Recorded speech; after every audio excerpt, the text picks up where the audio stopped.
Olá, meus queridos alunos do sexto ano. Tudo bem com vocês, turminha? Meu nome é Ibis Fernando, eu sou professor de ciências e hoje nós iremos começar mais uma aula do EducaPé. Hoje é a aula de número 4. Se liga aí no assunto. Irei falar sobre célula e da célula a gente vai focar em estrutura e função. Quando se fala da célula, é como dizer que uma célula ela é composta, ou seja, ela é formada, sua composição. E aí, quando se diz compostas por 3 partes básicas, isso mesmo, a membrana plasmática, o citoplasma e aí o núcleo. Essa informação, no entanto, ela é incorreta quando a gente vai analisar alguns tipos de células. Todas as células elas irão possuir membrana plasmática, citoplasma, mais o núcleo, que é uma estrutura que também pode estar ausente em algumas células. Um exemplo dessa estrutura que está ausente no tipo de células são as células que a gente chama de procariontes. Nesse tipo celular, o material genético ele vai estar disperso no citoplasma. Quando eu falo essa palavra disperso, eu quero dizer que ele está ali, espalhado. Ele pode estar ali na frente, no meio, do lado, ele vai estar ali que nem um carnaval, uma pipoca, todo mundo espalhado. Quando se fala das procariontes. E o que eu falo dessa questão de estar espalhado é justamente o material genético. E analisando essa estrutura básica de uma célula, a gente pode classificá-la em procarionte e também eucarionte. Quando se fala das procariontes, as procariontes, na verdade, são aquelas que irão possuir um núcleo definido. Ou seja, esse núcleo ele vai estar envolto por uma membrana. Já as células que são eucariontes, presta bem atenção, procariontes, agora a gente vai falar das eucariontes. Irá apresentar um núcleo delimitado por um invólucro nuclear, que vai estar ali possuindo essa membrana aí em relação à questão do núcleo. Portanto, na verdade, se trata de um material do material genético. E quando se fala de célula procarionte, olha aí na telinha, que eu gostaria que colocasse essa telinha na TV todinha de vocês, para que a gente pudesse observar essa questão da célula procarionte. Olha que legal. Eu tenho aqui a imagem da célula procarionte. Quando se fala da célula procarionte, a gente está ali falando do reino Monera, que vocês irão estudar logo após aí no 7º ano. Quando se fala do reino Monera, eu estou falando das bactérias. Então aqui eu tenho uma imagem de uma bactéria. Se eu estou falando de célula procarionte, eu falo da bactéria. E aí vem a definição. As células procariontes, ela vem do latim, ou seja, pro, que quer dizer primeiro, e cário, que quer dizer núcleo. Elas podem ser ali, definidas em grosso modo, como as células que não possuem aí um material genético delimitado. Você pode perguntar para mim, professor, o que é um material genético? Gente, material genético se trata das informações de papai, de mamãe, de vovô, de vovó, que vão estar ali no seu DNA. Esse material genético é que vai falar, é que vai mostrar as características que você tem em relação aos seus antecedentes. Em outras palavras, você já ouviu uma vizinha, ou o titio, ou a titia, falar mesmo assim: ah, você tem os olhos da mamãe. Ah, você tem os olhos do papai. Olha, o teu cabelo puxou ao cabelo da minha tia-avó. Isso mesmo. Essas informações genéticas, que a gente chama de herança genética, que vai vir ali dos nossos parentes, dos nossos antecedentes. E aí, quando se fala da bactéria, quando se fala do reino Monera, eu posso dizer que esse material genético aí, ele é delimitado por um envoltório nuclear. Isso quer dizer que seu material ele vai estar disperso no citoplasma. A diferença é que lá na célula eucarionte, esse material ele não está disperso no citoplasma. Então, na telinha aí, você pode observar muito bem onde tem esse material genético, que a gente chama de nucleóide. O material genético ele é feito de DNA, ou seja, tem um nome aí bem legal que a gente chama de ácido desoxirribonucleico, que no caso se trata do DNA. Bom, a principal característica de uma célula procarionte é justamente a ausência desse núcleo delimitado.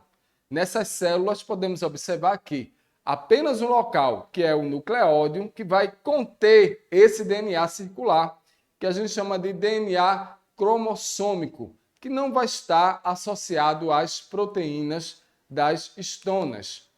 E agora a gente vai falar das células eucariontes, que são bem diferentes ali das células procariontes.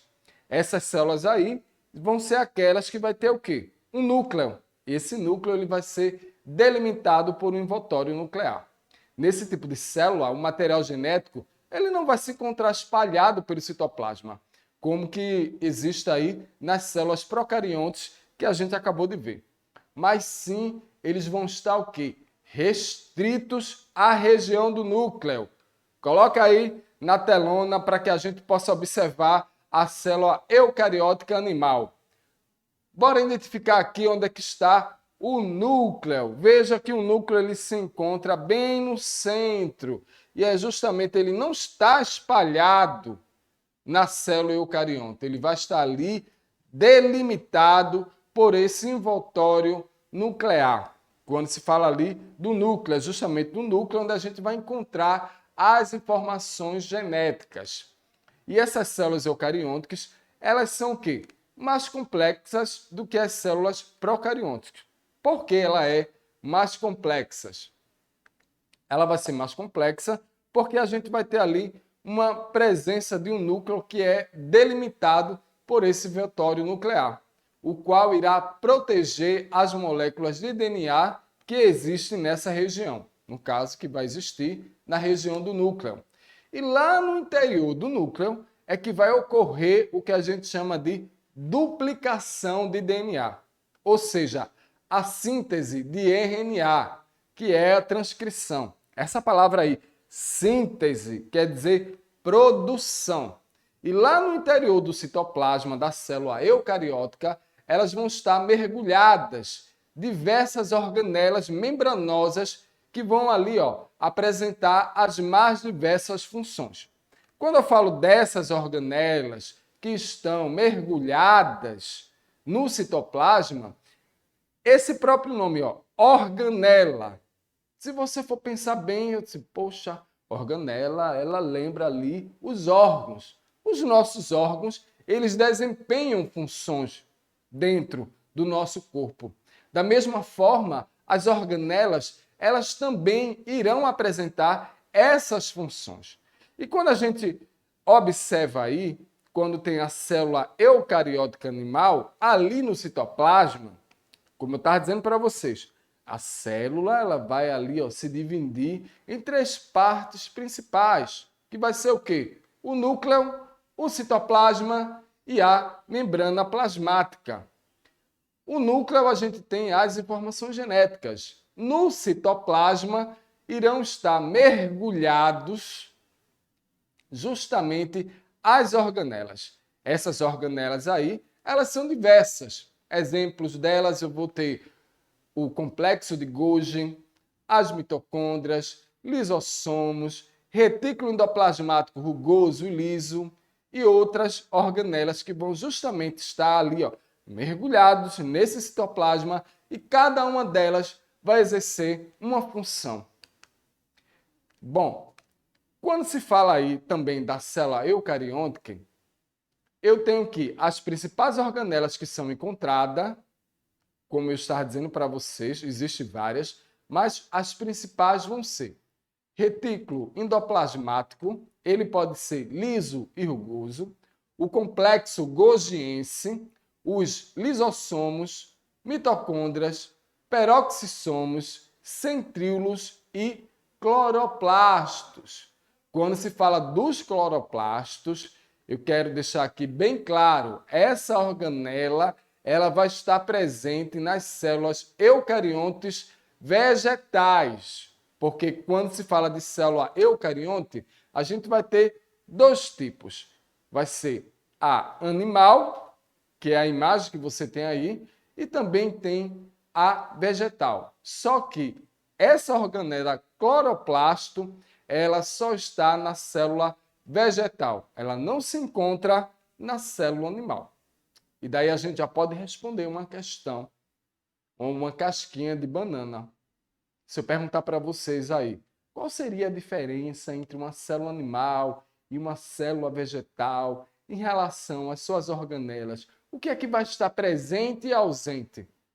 E daí, o tio lá falou que o cloroplasto ele só está presente na célula vegetal. Ele não está presente na célula animal. Daí você já pode responder uma questão de ciências. E agora vamos continuar falando sobre a célula eucarionte. Lá na célula eucarionte existe também a presença de ribossomos, que são organelas que vão estar relacionados com a síntese de proteínas e observado tanto em eucariontes como em procariontes. Isso mesmo, galerinha. Quando se fala de ribossomos, nós iremos ter tanto nas células que são eucariontes, como também nas procariontes. Quando eu falo das células procariontes, quem eu devo lembrar? Reino Monera, bactérias. Elas justamente vai estar lá, os ribossomos. Nas eucariontes, no entanto, essa organela ela vai se apresentar livre no citoplasma, ou seja, se ela está livre, ela vai ser associada ao retículo endoplasmático.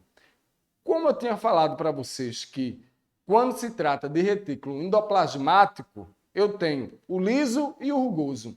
A partir do momento que os ribossomos eles estão aderidos ao retículo endoplasmático, nós iremos chamar de retículo endoplasmático rugoso. Se não tem ribossomos, ele vai ser o retículo endoplasmático liso. E nas células eucariontes, a cadeia ali respiratória, que é uma das etapas de respiração celular, olha só, a célula também respira e vai existir uma organela que é responsável por essa respiração, no caso a mitocôndria. Toda vez que quando se fala do processo de respiração celular, quem é responsável para fazer essa respiração vai ser justamente a mitocôndria. Na imagem aí, você pode observar a imagem de uma mitocôndria. Só que é o seguinte, existe nas células eucariontes ainda uma presença de um citoesqueleto. Isso mesmo, galerinha, tem um esqueleto, que é uma espécie de rede que é formada por vários filamentos proteicos. E por causa dessas características, as células elas vão ser capazes de realizar endocitose e exocitose, dois processos relacionados com o transporte de substância. Você pode perguntar, poxa, professor, o que será endocitose e exocitose? As células elas irão se alimentar.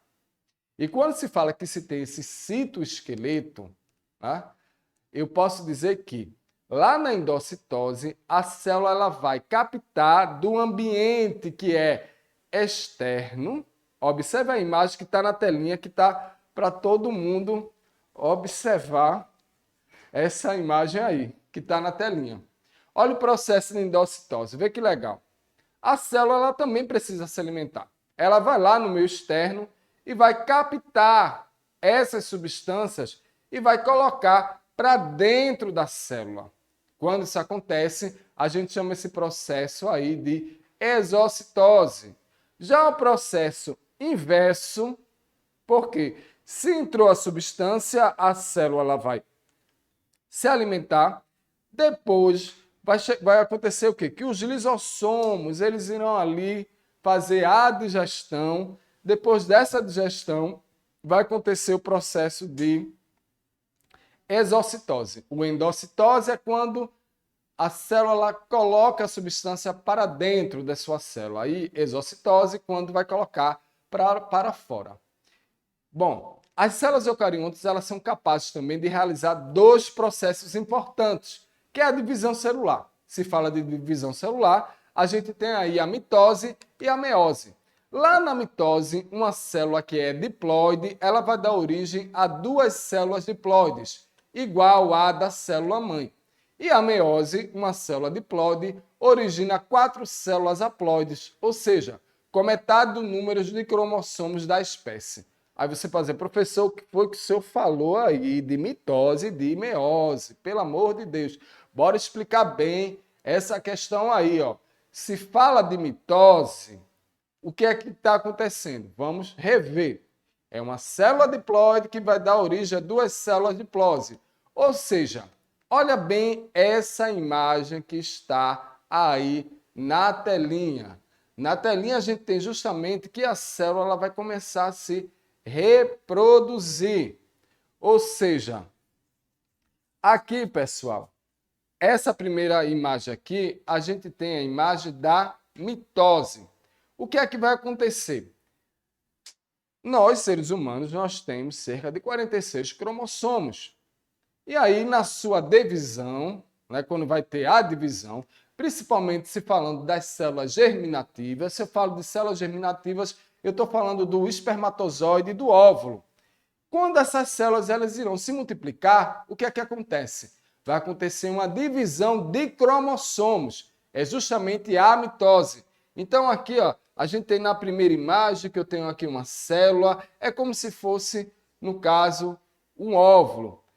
Observe que essa célula aqui ela vai originar duas outras células. Só que é o seguinte, enquanto na primeira ele tinha 46 cromossomos, ao final da divisão, ela vai ter, cada célula vai originar, essa célula daí vai originar duas células e essa célula ela vai ter 23 cromossomos. Quer dizer o quê?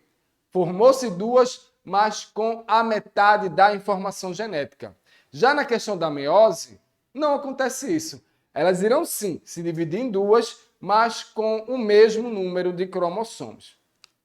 E aí a gente tem falando sobre procariontes e eucariontes, quando se fala de a principal diferença entre células procariontes e eucariontes, que nessas últimas aí observa-se o quê? A presença do núcleo, que é delimitado por um envoltório nuclear. Quando se fala ali, ó, professor, qual seria a diferença da procarionte com a célula eucariótica? E aí agora, essa imagem que está aí, eu gostaria que voltasse para mim, para que vocês me observassem bem bonitinho aí na tela de vocês. Bem legal. Bom, ó, presta sua atenção. Se eu estou falando aqui de célula procarionte e célula eucarionte, eu aqui quero concluir a minha aula falando qual seria a principal diferença. Lá na célula procarionte, o núcleo, no caso, que vai ter o material genético, o DNA, ele vai estar o quê? Ó? Todo espalhado. Já na célula eucariótica, o núcleo ele vai ser delimitado por uma membrana. Ele vai estar ali, ó, juntinho. Material genético ele vai estar junto. E quando se fala de material genético, a gente tem o quê? DNA e RNA. São esses dois materiais genéticos. E aí, na próxima aula do EducaPE, a gente vai voltar para poder falar um pouco mais sobre células, falar sobre essas organelas e deixar bem claro que cada uma tem uma função que vai ser responsável para a manutenção do nosso corpo. Eu vou ficando por aqui e a gente se encontra aí na próxima aula do EducaPE.